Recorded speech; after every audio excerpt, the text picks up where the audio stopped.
vaccine that was eventually used by the public? Yes. Okay. Which ones?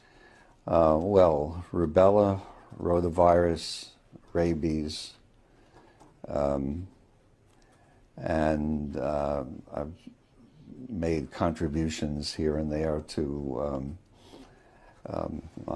anthrax, cytomegalovirus,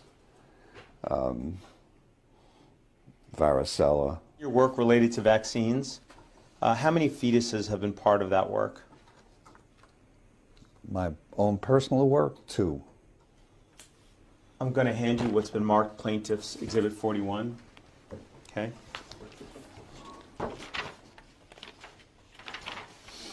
Are you familiar with this article, Dr. Plotkin?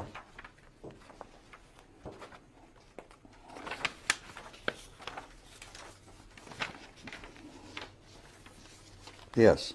Okay. Are you listed as an author on this article? Yes. Okay.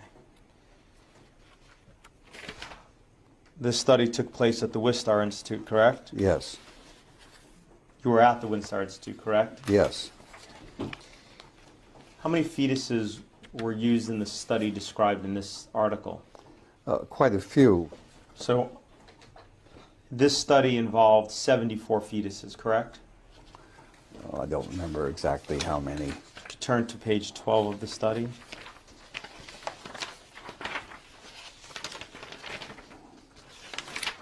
Yeah, 76. 76. Mm-hmm. And these fetuses were all 3 months or older when aborted, correct? Yes. Okay. And these were all normally developed fetuses, correct? Yes. What organs did you harvest from these fetuses? Well, I didn't personally harvest any, but a whole range of tissues were harvested by co-workers. Okay. And these pieces were then cut up into little pieces, right? Yes. And they were cultured? Yes. Okay. Some of the pieces of the fetuses were pituitary gland that were chopped up into pieces to, okay, included the lung of the fetuses? Yes. Okay, included the skin? Yes. Kidney? Yes. Spleen? Yes. Heart? Yes. Okay, and tongue? I don't recall, but yeah, probably yes. So I just want to make sure I understand. In your entire career, and this was just one study, so I'm going to ask you again. In your entire career, how many fetuses have you worked with? Well, I don't remember the exact number, but quite a few when we were studying them originally, before we decided to use them to make vaccines. Do you have any sense? I mean, this one study had 76. How many other studies did you have that you used aborted fetuses for? Oh, I don't remember how many. You're aware? Are you aware that one of the objections to vaccination by the plaintiff in this case is the inclusion of aborted fetal tissue in the development of vaccines and the fact that it's actually part of the ingredients of vaccines? Yeah, I'm aware of those objections. The Catholic Church has actually issued a document on that which says that individuals who need the vaccine should receive the vaccines regardless of the fact, and that I think it implies that I am the individual who will go to hell because of the use of aborted tissues, which I am glad to do. Okay. Do you know if the mother is Catholic? I have no idea. Okay. No. Do you take issue with religious beliefs? Yes.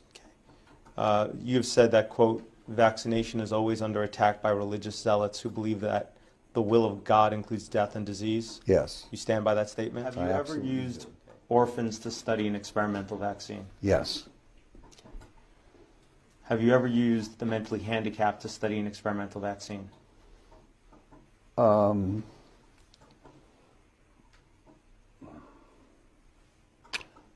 don't recollect ever doing studies in mentally handicapped individuals.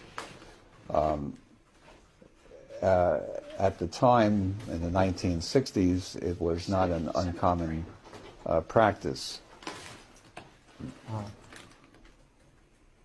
There's an article entitled Attenuation of RA27.3 Rubella Virus in WI38 Human Diploid Cells. Are you familiar with that article? Yes. In that article, one of the things it says is one of the things it says is 13 seronegative, mentally retarded children were given RA27.3 vaccine. Okay, well, that's in that case, that's what I did. Okay. Have you ever expressed that it's better to perform experiments on those less likely to be able to contribute to society, such as children with handicap, than with children without or adults without handicaps? I don't remember specifically, but it's possible. Do you remember ever writing to the editor of Ethics on Human Experimentation? I don't remember specifically, but I may well have. Do you recognize this letter you wrote to the editor? Yes. Okay. Did you write this letter? Yes. Okay. Is one of the things you wrote, the question is whether we are to have experiments performed on fully functioning adults and on children who are potentially contributors to society, or to perform initial studies in children and adults who are human in form but not in social potential. Yes. Okay. It may be objected that this question implies a Nazi philosophy, but I do not think that it is difficult to distinguish non-functioning persons from members of ethnic, racial, economic, or other groups. Mm-hmm. Okay.